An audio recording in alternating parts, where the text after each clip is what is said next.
Hello, everyone. I'm your host, April Hanna, and this is the Path 11 podcast. Just a reminder, we are offering access to all of our archive shows, which is well over 100 hours of content, and new bonus shows such as the Virtual Book Club, Food for Thought Friday, and the 2-Minute Tuesday, all for just $3.99 a month. Think about it, guys. That's less than the cost of a pumpkin spice latte at Starbucks. Sign up for premium for just $3.99 a month. Now let's get to this week's show.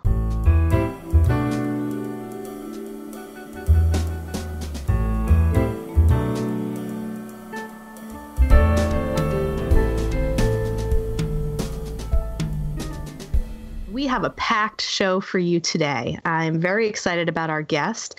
I am speaking to Robert Williams, who is the co-founder of 108 Inc., a Portland-based innovative technology company. He's the inventor and developer of quantum code technology and sympathetic resonance technology. Robert's research has provided scientific breakthroughs in field-based technologies, consciousness, and human potential. Robert has also enjoyed success as a musician and educator. He taught music at the university level and recorded and performed with such artists as the Beach Boys, Paul Horn, and Charles Lloyd. So for some of you Beach Boys fans out there, this is going to be fun. After having a near-death experience in 1979, Robert devoted all of his time and energy towards researching consciousness and subtle energy along with conventional physics and medicine. And I know our listeners are going to want to hear a little bit about those near-death experiences. So be prepared, Robert. We're going to ask you some questions about that too. And moving on, just to tell you a little bit more about him, his research was published in the Journal of Alternative and Complementary Medicine and the journal Subtle Energies and Energy Medicine.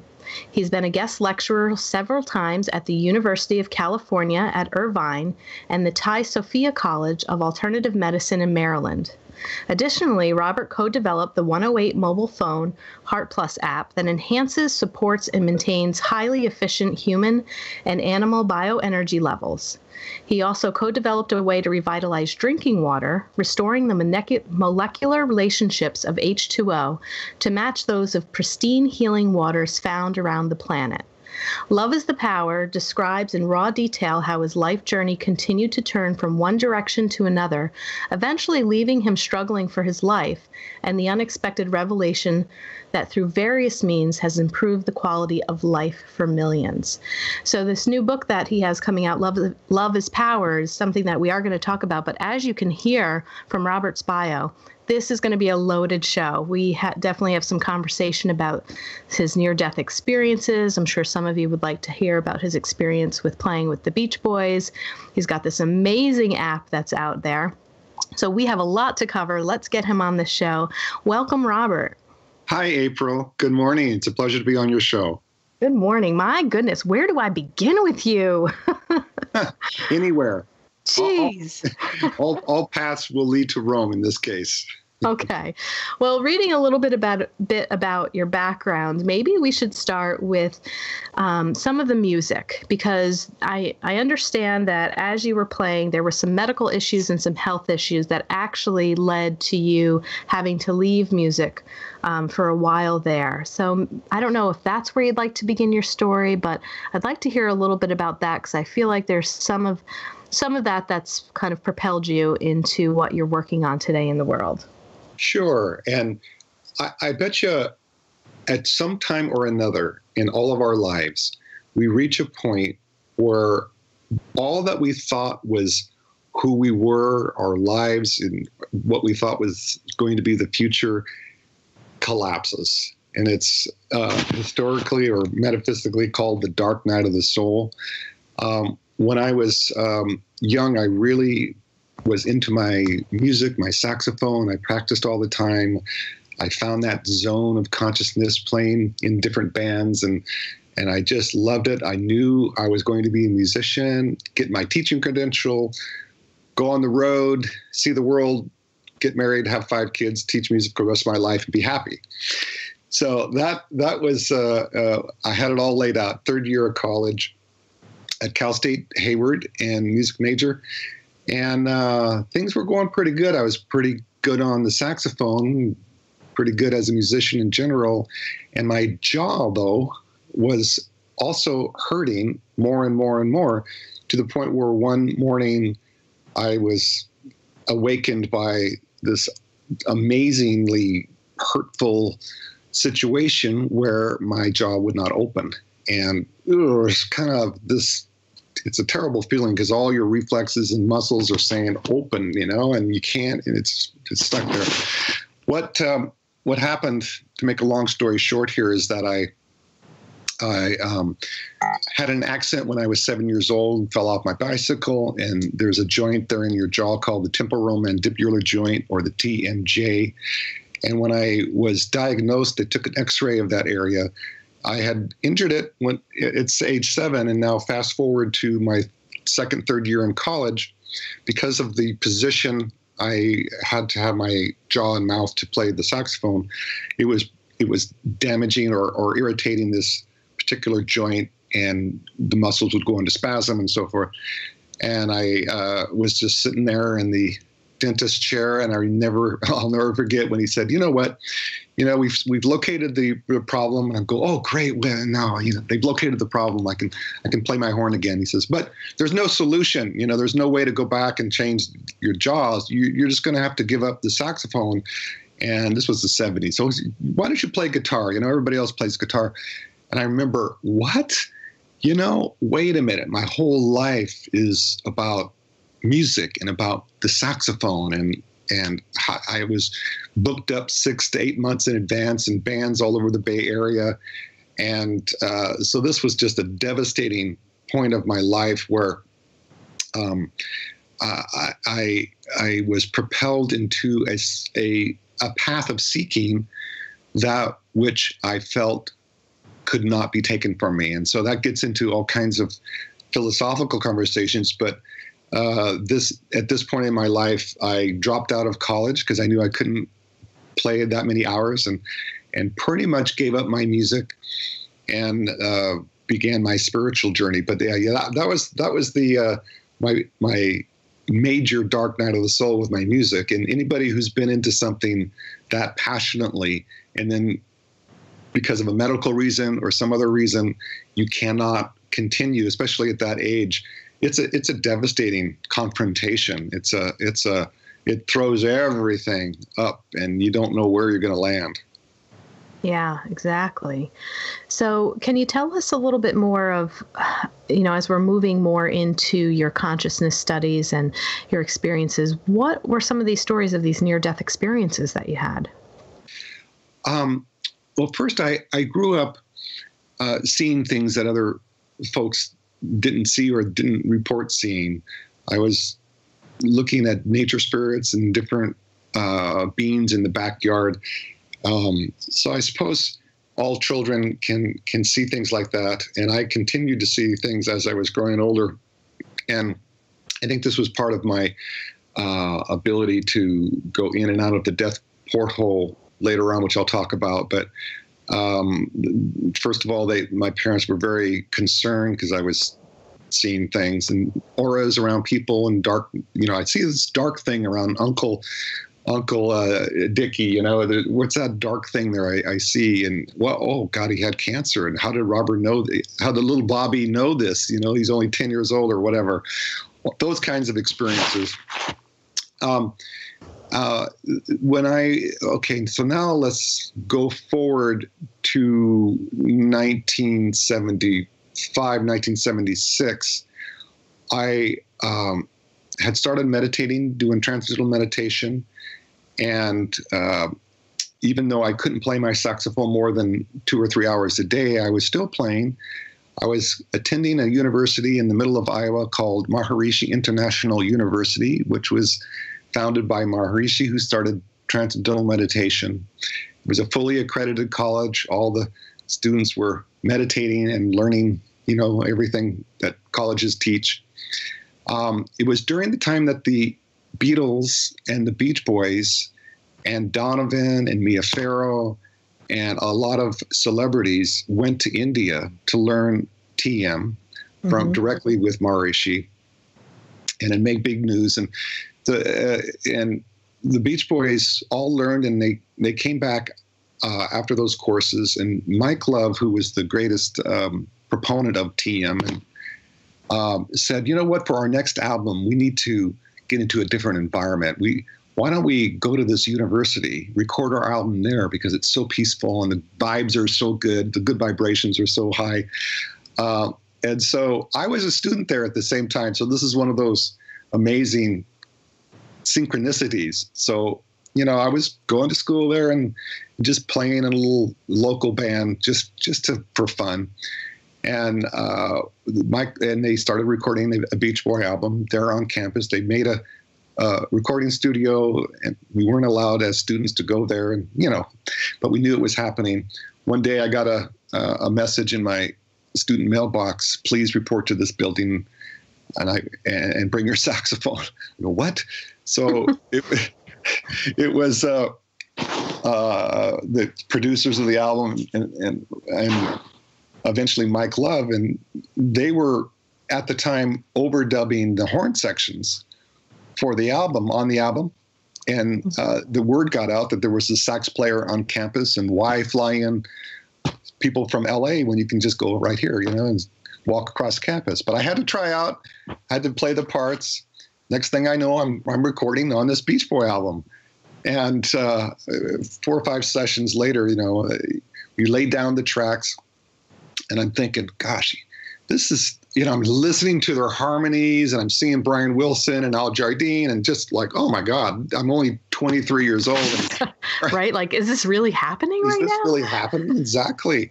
But I was convinced that it was really happening enough to come up with enough nerve at the very last session to walk up to Mike Love and say, Mike, thank you for, allowing me to play on your album, on the Beach Boy album. But I don't have enough money to continue going to college here. Can I just go on the road with the Beach Boys and play in your backup band? And so, wow. And he said, well, you have to talk to so-and-so and so-and-so. And it turned out that they needed a sax player. And next thing I know, I'm touring with the Beach Boys. So that was how I got into that group. And it was from 1976 through 1979. I did that one album, and I also did concerts with them, which was an amazing, just a powerful experience. The Beach Boys were having trouble internally. That's a whole different story. Brian Wilson was having some issues, but part of that time was golden for me because I hung out with Brian Wilson, the genius behind the Beach Boys. And I can tell you some stories about that, where he would just sit down at a piano and kind of noodle around. And then all of a sudden he'd start playing this song out of nowhere. And it was a Beach Boy song or a hit record for somebody. And I would be the only one with Brian because I just would hang out with them. It'd be 3 a.m. or something like that. And he was singing all the parts and playing. He's saying, Bob, you play this on the saxophone. The trumpet's going to play. He had everything all at once. And he's singing, and I'm thinking, oh my God, this is going to be another Beach Boy hit. But then the next morning he would forget it all. And we tried to harness in some of that creativity for our next album. But just the whole experience was wonderful. Brian Wilson, he's having a comeback. God bless him. He is a brilliant musician, genius. And so my few years with him and the rest of them were golden years for me. Oh, you'd asked about near-death experience. So, sorry. Yeah, no, but I wanted to know about all of that too. I tend to ask usually like 3 questions in one. So you're doing great. Oh, good. Yes. So I also got very ill, physically ill. And, when you're young, you just kind of ignore it. You push through it. But it didn't get any better. My physical condition got worse and worse and worse. And I'm 6'3", and I was down to about 110 pounds. So I stopped playing. I couldn't play with the Beach Boys anymore. This was in 1979. And I was bedridden, and the doctors had no clue what was going on. I went back and forth to the doctors, to this doctor, that doctor, this hands-on healer, this, your endocrinologist, and so forth. They just could not figure out why all my organs were shutting down. And at one point, I stumbled in there in the doctor's office, And he said, we're looking at your latest blood chem panel, and we don't know what's going on. Something serious going on. We don't know what it is. We got to get you in the hospital, or else you're going to be dead in at most 6 months, because everything's failing. Your heart's weak and all this. And this was one of those moments where I thought, is this going to make it a difference? Is this what I should do? Go into the hospital and have them monitor me? It was a very strong intuition to not go there. And for your audience, I have no problems with hospitals. I think they're great. But I knew that if I went to that hospital, I would die for sure. I just had that intuition. So I actually told them, no, I'm not going to. Oh my God, you're going to be dead. But I went back to my home. It's a beautiful home in Santa Barbara at that point, by the ocean. And just, I had been meditating. I grew up clairvoyant. I believed in other worlds. I believed in other dimensions. I had earlier out-of-body experiences, very interesting dream-like things. And by the way, I was very sensitive from day one. I had a weak liver, so I couldn't ever drink. I couldn't ever do any drugs. I tried marijuana once when I was 17, and I was so out of my body that I wound up walking to high school, walking down the street, and I was like a third way there, and I looked down and I didn't have any clothes on. I'm just like, oh my God, this is too spacey for me, and I ran back in. I had no awareness what was about my body. So I ran back in naked, swearing that I never smoked marijuana again. And so just to kind of, and I never did the drugs. I was afraid to. But I was having altered experiences on my own, I guess you could say. So here I am in Santa Barbara, 1979, and the doctors have given me no hope. And I began to just pray and just to meditate and just say to the universe, if you want me to hang out here, I wasn't married at the time, didn't have any, I was pretty successful. I had $1 million in the bank and, had achieved a lot by that age. So I didn't really have too many attachments, and I was in such misery and in such pain that I was, oh God, I think I'm ready for my next life. I think I'm ready to die, and not in a pathetic, way, not in a suicidal way, but just, I believed in the afterlife. And this was not a happy life at that point with the amount of pain I was in. One morning I woke up and everything was hurting. Everything was terribly painful, and stumbled into the bathroom. And I either tripped over and hit my head, or I passed out and hit my head, because I don't remember that part. Remember when I got back into my body, there was an injury, or there was a cut on my head. But something happened, and the next thing I experienced was looking at my body on the bathroom floor. And, I just, I must be dying, because there's my body. And I thought, what is it that's perceiving this? Is it just interesting side thought? Then I accepted that I was dying, and in a sense, surrendered, just turned away from my physical body, and just, felt that this was my death. This was fine, and I surrendered. The next experience that I had was complete light. There wasn't anything else. There was just complete, infinite, whole, loving light. And that's the only word I can, I'm sure your viewers, it's not like the sunlight, or it's just an inner dimensional free reality that there was no pain, no suffering, and all was love. I didn't really know I was there until I became a little bit separated from it.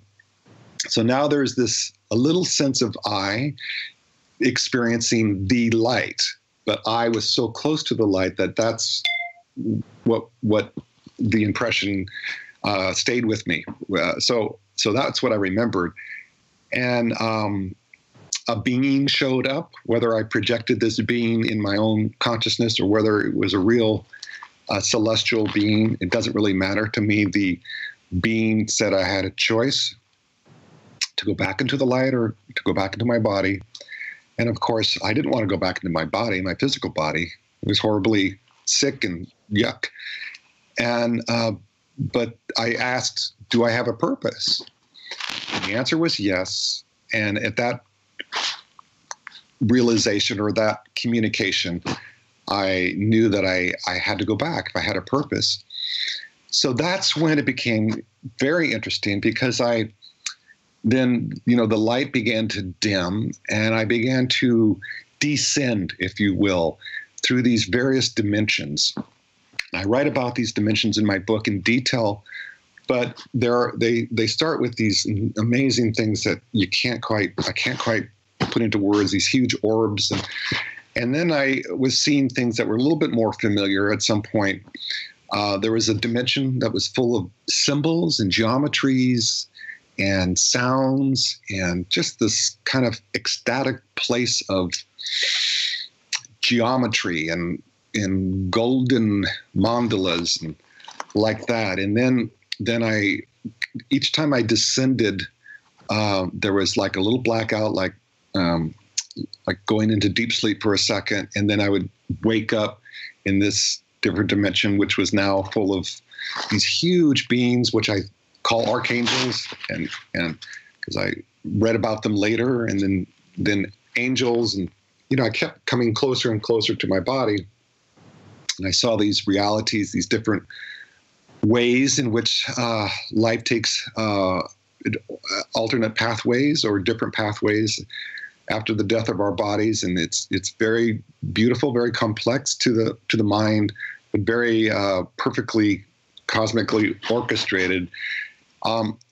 Right before I got back into my physical body, I remember feeling this amazingly loving, like a mother's love, and a feeling of the earth itself as a condition of like a nest full of love. And it was just extraordinary. When I finally got in my body, and literally I opened my eyes. Actually, I wiggled my toes at first, and remembered hearing the birds outside in the garden, and the ocean waves, and the little insects making their sounds in the garden, and in the wind. And oh my God, I just understood at that point, more than an intellectual understanding, but a deep, deep truth understanding that the very intelligence that is governing nature itself, how the waves were flowing, and the wind, and the birds, and what the birds were singing, the intervals of their bird songs, and the insects, it was all just amazingly the symphony of the divine, the symphony of love, or at least I could say the symphony of intelligence, real intelligence that was more than anything we could have ever done ourselves as separate individual minds. And that intelligence I knew was also the same intelligence that started my heart beating again, started my breath breathing again. And so for about 3 or 4 minutes, April, I was in this place like, this planet can be a paradise. Just feel this innate intelligence. It can govern if we serve it, if we flow with it.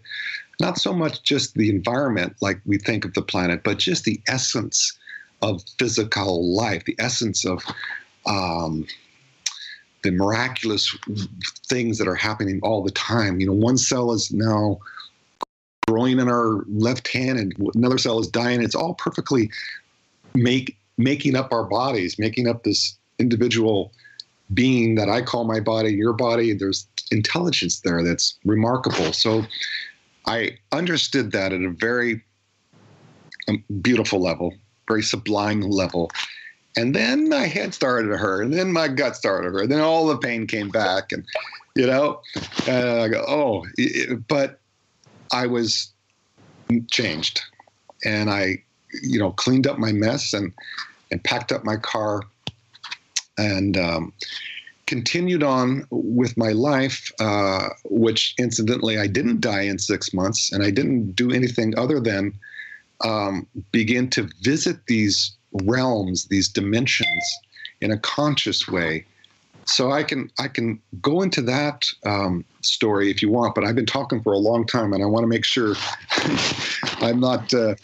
I want to make sure I'm going in the direction that you want me to.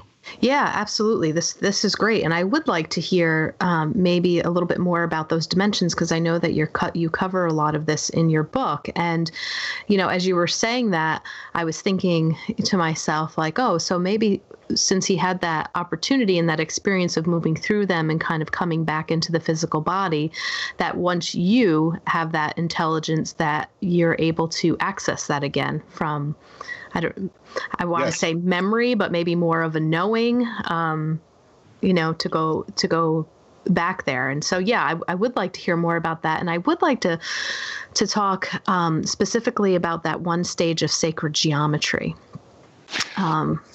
Because I find that really interesting. And, through the course of the energy work that I've done on a lot of clients, I've always heard about sacred geometry, but I've never picked up a book even to this day about it. But what was happening was I was working on individuals, and I was seeing a lot of geometric shapes and grids and certain things that weren't making sense to me. So of course I hop on Google and I say, what does this mean? And sure enough, I was tapping into some sacred geometry stuff. So I'm curious to know a little bit more about that realm, because I'm beginning to start to investigate that a little bit more. But yeah, if you could tell us what your visits were like going back into those realms, that would be great. First of all, we are sacred geometry.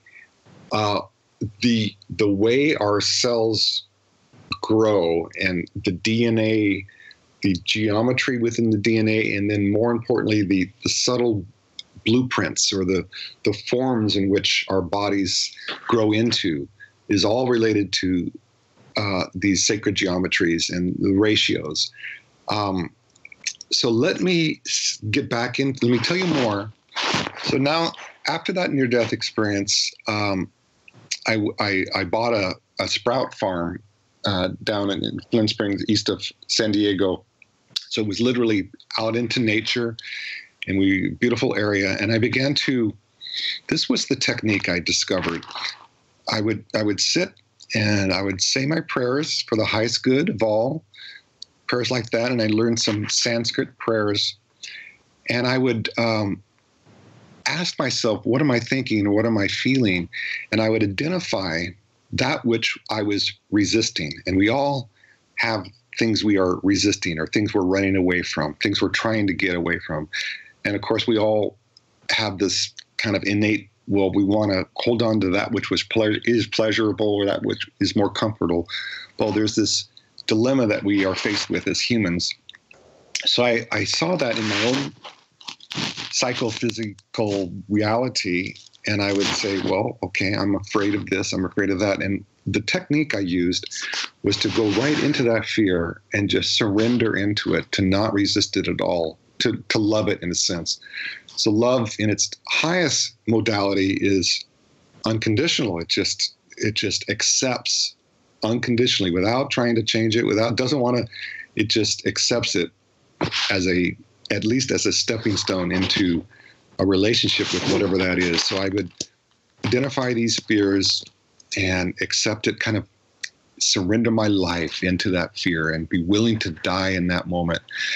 And what happened was I absolutely surrendered to the point where I popped out the other side and relived that near-death experience. So then I would see my body sitting there in meditation, and there's cushions, and I was, and then I would go into these various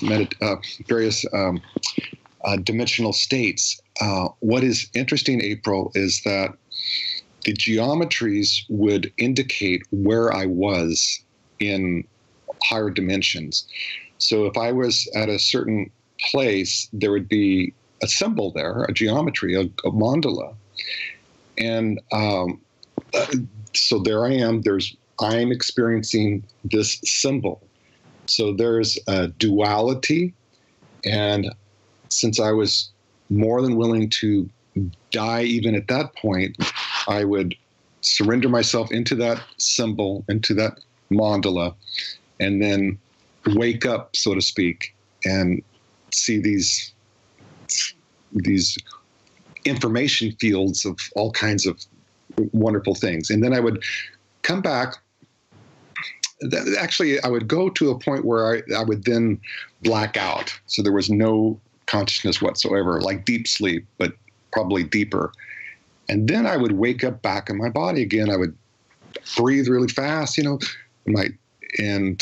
I'd kind of integrate into my physical body, and I'd write down what I had seen. Write down. So I would continue these experiences, or these trips, if you will, for about 2 years, and kept studying what I was seeing, and in many times communicating with beings. And there are all kinds of beings, and that's why the prayers are important for the highest good. And there's certain breathing patterns and visualizations that are important, so we don't get involved with something that's not of the highest good. I learned that as well. So so that was my research years, doing things like that. I also found a book in the Santa Barbara Library called Symbols. And it was one of those experiences where you're walking along and it's like some cosmic spotlight takes your eyes to the top shelf, and there's this book that kind of halfway out called Symbols. It really did happen. And I opened it up, and it's the public library, and I'm looking at all these ancient symbols, the same symbols that I had seen in these experiences, in the near-death experience, these mandalas and symbols. And I just, I bought the book, and I still have it to this day. And for instance, you look at it says like one of these, this particular symbol is found in all the indigenous religions and all the ancient art. These kind of ratios, symbolic ratios or geometric configurations, were even found on Paleolithic cave art. And so what was going on with the artist was that he or she was just cognizing an essence of truth, of the human physiology or the human consciousness project, you could say, the experiment of consciousness on this planet, which is awesome. And they would, in their higher state of, I want to express art, which would cognize these symbols. And they also found these symbols in even the Mona Lisa. If you do the geometries in the Mona Lisa and the great art of Michelangelo, just an amazing book that I got. And one of the symbols in particular was found in ancient Sanskrit, pre-Hindu. It shows up as a mandala, and the ancient religious priest would present this symbol to the student or devotee, and the devotee would just meditate on this yantra, on this geometry, to open the heart chakra. And how the heart chakra was opened by meditating on this symbol, visually looking at the symbol, and then mentally imagining this symbol, was that this is the wonderful new science of geometries. They found that the heart actually has those ratios. The physical heart has those ratios. So when we, so that was a powerful mantra a powerful mandala, because of the innate geometric configurations of the essence of not only our physical hearts, but our spiritual hearts and how they're interacting with the different chakras and so forth. It became a whole new world of wonder and investigation. And it wasn't like, oh, this is my purpose, this is why I'm here. I wasn't given a specific directive for my purpose, quote unquote. It was just, I had one, and I just followed I followed what was happening in my meditations, what was happening in these synchronicities, such as finding this book and reading. Eventually, it led to the development of technologies that I worked with scientists to broadcast the subtle energies or the ratios of the symbolic energy through the airwaves. And it's not a leap to think, right now I'm looking at a computer, we're on Skype, right? And if I were to get this mandala and get it up on my screen, of course I didn't draw it on my screen. It's now become ones and zeros. The digital domain has translated a sacred mandala that I got off Google Images, and it's ones and zeros, and it's here, and we're getting it from, I'm on the internet. So I started to think, my gosh, these symbols can be carried on digital broadcast systems. Can the energy also be carried? And that gets me into another path I took with Dr. William Tiller at Stanford University, chairman of the Department of Material Sciences, really smart guy, but he also went deeper into his research on what crystals do in the body and what energy they connect with. They're like transducers of higher consciousness and higher wisdom, these crystalline structures. And the crystalline structures have these same geometries that were in the mandalas. And it all began to fit together in this, wow, beautiful choreography of this planet. Well, that's a great segue to go into a little bit about this app that you created. And it also seems to me that you really have figured out your purpose. And I feel like your book, and like you say, on the title there, you're helping humanity move from fear to love. I mean, that's kind of your biggest message is, how can people always begin to choose love over fear? And then I love how you kind of, thought in those ways of how do you connect this to technology. So can you talk a little bit about the Heart Plus app that you created? Yeah, those were, the Heart Plus app has those energies, the sacred mandalas. There's 108 of them. And let's just reference the Vedas, because they're more written about in the Vedas than in other religions, but they're also in other religious texts, ancient texts. I'm talking about the Vedas talk about different ages of humanity. And there's an age called Kali Yuga. Yuga means time. So the time of Kali, and it's a time where the ego has been given freedom. The individual free will has been given complete freedom to explore its possibilities. And so that is the age we're coming out of.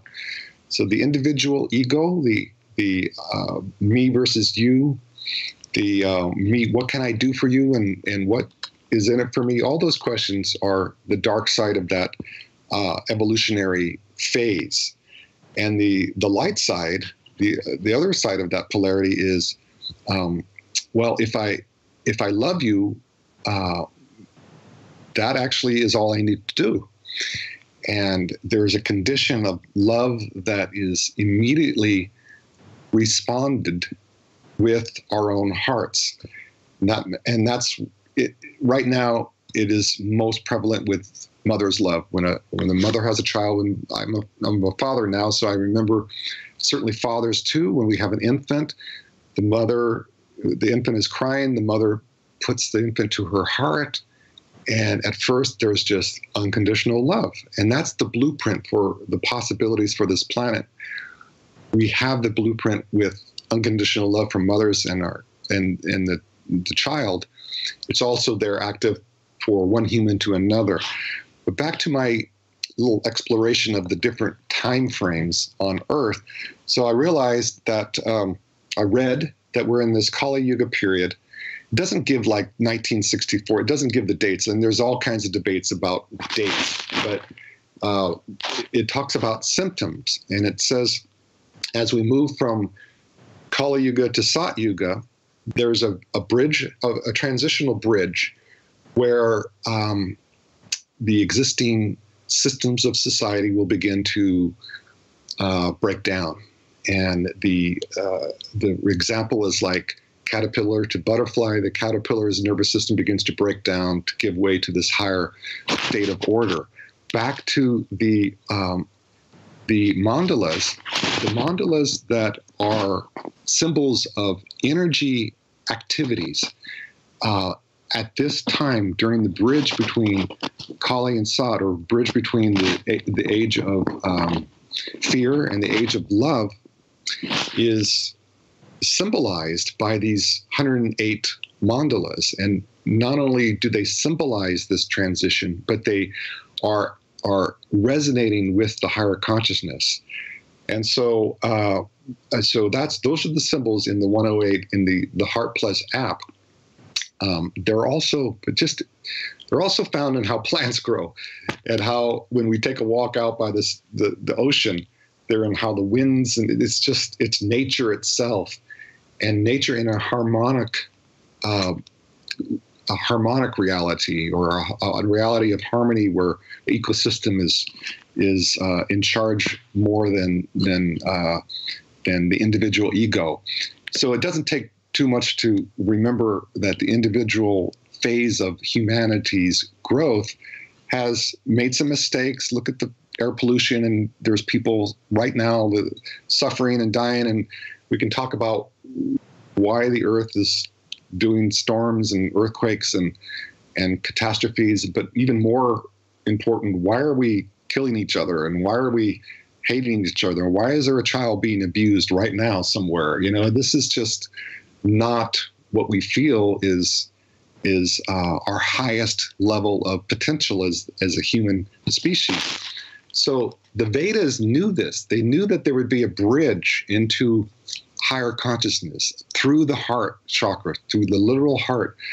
And these mandalas, there's 108 of them, go up and down they resonate with particular chakras. Some on the left side, some on the right side of the chakras, or the Shushanya tube, it's called. And there's a mandala for the right position of our minds, the mental bodies, that will allow the minds to retrieve information when necessary. It's like through our thoughts. We want information to live life and know what's here and there, and where do I go here, and that kind of thing, and knowledge. But the mind becomes a servant to the heart.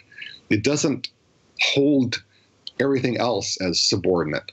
So the minds which we are used to running the show are repositioned to serving the heart, serving the divine mother, serving the mother's love in a way that is quite miraculous. And it's how my own body was healed, by the way, tapping into that energy. And what I see happening all around us, why you're doing what you're doing, April, and the nature of your show. So the Heart app is just those 108 mandalas that have been changed into a field generator with a URL. And it took us a while to figure this out. I work with really smart people. And so a URL, just like if you go on the App Store or Google and you get a game or something, there's a URL that's houses the information on that game. And my daughter plays, Wolf Quest and these things on her computer. But we also have this app now that you can go on Google and the App Store and download. It's called the Heart Plus app for $1.95 one-time fee. I feel like you can have these sacred mandalas vibrating through your cell phone all the time, anytime your cell phones are turned on. When I had this epiphany with other people that we can do it through the digital domain, and picked up via a cell phone, I wanted to make sure that the existing technology of the cell phones was going to be enhanced, and that the harmful effects would be at least neutralized. So we did a 2-year study from a brilliant professor of biophysics at University of California, Berkeley. Her name is Beverly Rubik. 2-year study with the app, the real app, and then a sham app that looked the same on the cell phones. And it was very controlled so that people couldn't say, oh, I think I feel better. She measured heart rate variability, which is a measurement of heart health, and found that with the person using the real app, heart rate variability increased, which meant stress decreased by about 30%. So just being in these natural fields actually improved the health of our hearts. And we can't make a medical claim. We're not making a medical claim. We're just saying that the heart rate variability, HRV, was increased, which cardiologists associate with a healthy heart. So that is something that is like the frosting on the cake. I mean, literally, April, I just cried because I was just looking for no harm, neutrality, and forming this community through the Heart Plus app, and having these geometries, these sacred mandalas in their environment. Not only did that happen, but it actually improves the physical heart as well, which I think is quite miraculous. So that's it's all because of where we're at collectively, and we're growing into an age, not just the heart app, of course, but all these other symptoms of love and our dissatisfaction with our current reality that allows and sometimes even encourages abuse, cruelty, and suffering. We're I think collectively we're getting tired of that. We don't want it anymore, and it breaks our hearts when we see children suffering. And that's a good thing, because there was a time on Earth where people just didn't care. It was over there. It wasn't part of their lives. They could drive right past somebody suffering, and it wouldn't even affect them. I don't think anymore. I think all of us are, most of us at least. And the question is, how much is needed to make a mass global change? The theory from other scientists, which is a wonderful theory, is that we only need 1% of the population to begin to recognize this reality, this state of consciousness that our hearts are. It's not that we have to learn about it. It's not, does a mother have to learn how to love her child, especially right off the bat?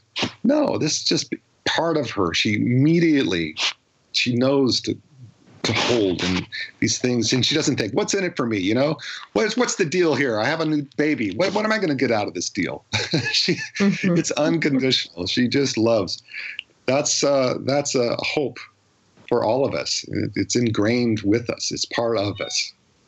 Right. Yeah. And I was wondering where, in your mission statement is to have more than 1% of the global population using the quantum code technology. And you already answered my question. I was like, well, why did he choose that? What is it about the more than 1%? So you answered that question. My other thought, and I'm sure your answer is yes, but I'd like you to maybe talk a little bit more.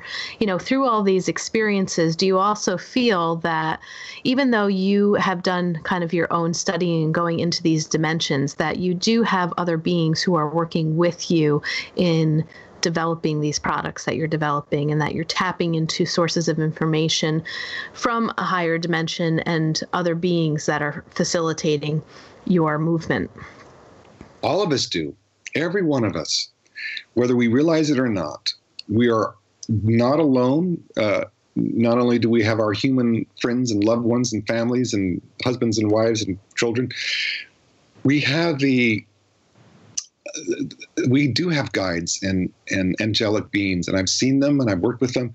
And, maybe some people don't want to believe that, but it is so real. It is so real.